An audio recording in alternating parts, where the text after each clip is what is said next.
બસ bro આજે દૂધધારા ડેરીની ચૂંટણી છે, કેવો માહોલ લાગી રહ્યો છે? ચૂંટણી હોય એટલે માહોલ તો બધો અલગ જ હોય, બરાબર છે. ખાસ તો આ ભરૂચ દૂધધારા ડેરીનું ઇલેક્શન હતું. એમાં 12 ઝોન છે અને 2 અનામત મહિલા છે, 1 એસટી અનામત છે. અને આજે ઇલેક્શન છે 19 રોજ, અને એની અંદર માહોલ, તમે જે માહોલ કર્યો છે, અમારા અપક્ષ છે, અમે અમારા રૂલર છે 4, 2 જિલ્લાની અંદર 1 મહિલા, એક હું એસટી તરીકે મહેશભાઈ છોટુભાઈ વસાવા, અને બાકીના અમારા મહેન્દ્રસિંહ દેસાઈ આમોદ જંબુસરથી છે, અને સાગબારાની અંદર પીડી વસાવા છે.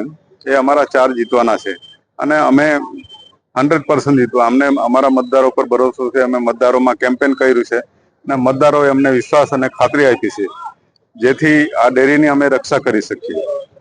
બાકીની જે પેનલો લડે છે, એ પેનલો કહેવાનો મતલબ કે જે હોય તે બંને ભાજપની જ છે, પણ અમે અમારા પક્ષનું કામ કરીએ છીએ કે જેથી લોકોનું ભ્રષ્ટાચાર, લોકોને સારો ભાવ મળે, કે ભ્રષ્ટાચાર નહીં થાય, અને નવી ડેરીઓ ખોલી શકીએ, સારા ભાવ અપાવી શકીએ, દૂધ ભાવ ફેરની અંદર જે વર્ષની માંગ છે એ કરાવી શકીએ.